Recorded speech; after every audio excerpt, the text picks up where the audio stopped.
জানান দিতে চাই যে নারীদের বিরুদ্ধে যে মিথ্যা প্রচারণা করা হয়ে থাকে, যে জামাত ইসলাম তার নারীদেরকে ঘরে আটকিয়ে রাখবে, পর্দা করতে বাধ্য করবে, এই সকল ন্যারেটিভের বিরুদ্ধে জনগণকে আশ্বস্ত করতে চাই।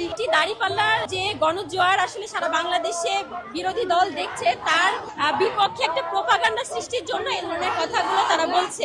জামাত ঘর ক্ষমতায় আসলে নারীরা তখন আরো বেশি নিরাপত্তা থাকবে। বেপরদা চলাফেরা করে যারা, এরা বলতেছে যে আমরা চলাফেরা করতে পারবো না, জামাতেই করবে। এটা হচ্ছে তাদের ইমান কতটুকু হবে। প্রত্যেকটা ঘরে ঘরে নামাজি হবে, প্রত্যেকটা ঘরে ঘরে মানুষ কোরআন তেলাওয়াত করবে, বাচ্চারা নিরাপদে রাস্তায় চলাফেরা করবে। কারণ আমার বাচ্চা কালকে স্কুলে যাবে, আজকে নিরাপদ না।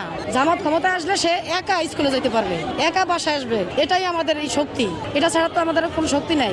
আমরা কালকে বের হব, নির্যাতনের শিকার হব, মানুষের গাঞ্জা খাবে, মদ খাবে, প্রতারণা করবে, এগুলি তো আমরা মেনে নিব না। কারণ আজকে একজনে গাঞ্জা খায়, কালকে একজনকে খুন করবে, কালকে খুন করে রাস্তায় রক্তাক্ত করবে, কোনো বিচার নাই এদেশে। জামাত ক্ষমতা আসলে অবশ্যই বিচার